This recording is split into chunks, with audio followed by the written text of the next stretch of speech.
Picture this. It's 2003. You're on the couch, your older brother's daring you to play something actually hard. He hands you a PS2 controller, pops in a disc, and suddenly you're deep in the Iraqi desert.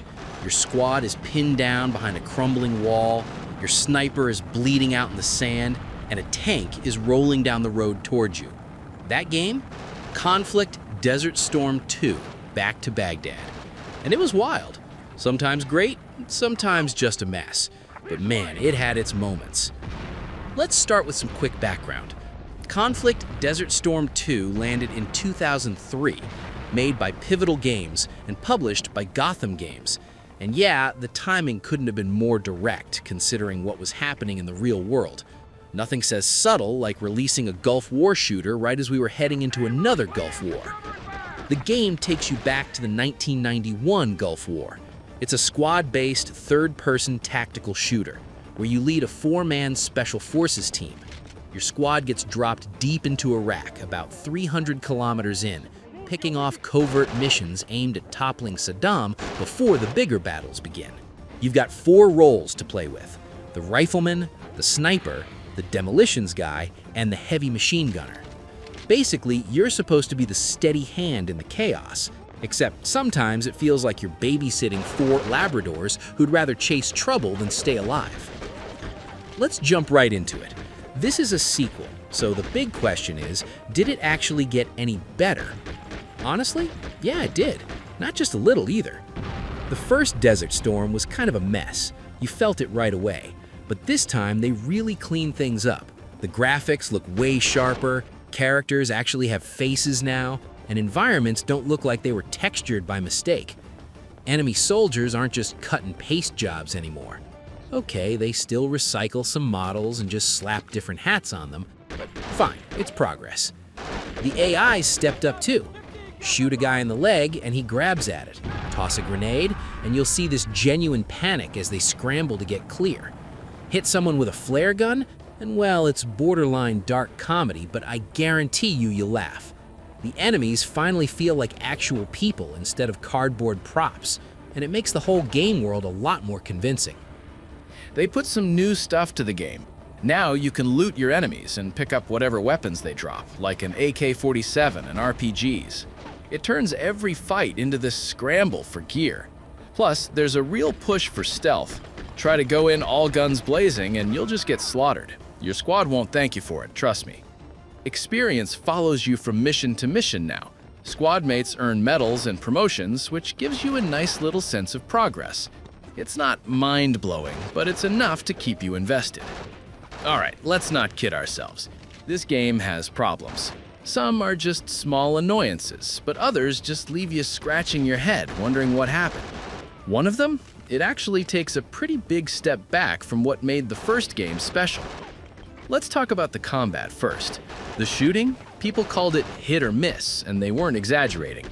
Sometimes the auto-aim snaps onto an enemy before you even notice them, and for a second you feel like a total pro. Other times, you're lying prone, your crosshairs lined up perfectly, pull the trigger, and nothing happens. The enemy just stands there, completely unfazed. The sniper rifle is the worst for this. Half the time, it feels like you're just lobbing grapes and hoping something sticks. Now, the controls, yikes. Managing a team of 4 in real time with a PS2 controller is a test of finger gymnastics. You're constantly switching between squad mates, giving orders, trying not to lose someone to friendly fire, all while bullets are flying. It turns into chaos in no time. Oh, and the vehicles? There are jeeps and tanks in some missions, which sounds awesome, right? And sure, it should be. But once you're behind the wheel, it's like trying to steer a shopping cart through a windstorm. Clunky, slow to react, and honestly just kills any sense of being in the action. But here's the real letdown. In the sequel, you have to keep all 4 squad members alive to finish a mission. The first game didn't make you do that. If someone got wounded, you had to make a tough call. Do you risk everything to help them or leave them behind and hope you get everyone else out? That was real tension, and it made the story feel serious. Now, without that, the stakes just aren't the same. It's a step backwards, and it actually makes the game less interesting. One last thing, the drill instructor's voice acting in training mode. It's supposed to bring that tough, no-nonsense Full Metal Jacket vibe. It doesn't. Instead, it's closer to a guy who half remembers a movie from a long bus ride. You'll hear it and you'll get what I mean. Here's the thing. You'll hear this from just about everyone who's played it, whether they picked it up years ago or just last weekend. This game lives and dies by its co-op. Grab a second player, each of you takes control of 2 squad members, and suddenly you're calling out moves in real time. When you pull off a plan, your friend holds the ridge with the sniper while you sneak around with the demolitions guy and take out the barricade. It doesn't just work, it feels like you're in your own action movie. That's where the Conflict series shines. It's rough around the edges, sure, but when you play it the way it's meant to be played, there's really nothing like it. Someone nailed it in a review. The best moments were less about perfect teamwork and more about screwing with your buddy, like charging in with the machine gunner while he's trying desperately to set up a careful flank. That's the kind of chaos you remember. That's why people keep coming back. So where does Conflict Desert Storm 2 Back to Baghdad really land? Let's be honest, it's no masterpiece. It's stuck in this odd spot, definitely an improvement over the first game, but it doesn't have the guts to break free from its predecessor's shadow. A lot of critics said it feels more like an expansion pack than a true sequel, and I can't really argue with that. Pretty much everything carries over from the first game. The basic formula, the squad, the controls, the music. This game just paints over what came before and calls it new. But here's the thing, it works. You get a tough, satisfying tactical shooter that actually rewards patience and punishes you the moment you get cocky. There are 10 missions, sweeping through deserts, busting out POWs, setting up tank ambushes, sneaking all the way into Baghdad. Each mission stands out in its own way. The level design is well crafted, even if not every idea completely sticks the landing. And for a lot of PS2 players, this game hit hard. It was one of the rare squad shooters where you could actually feel like a special forces operator without needing a rulebook by your side.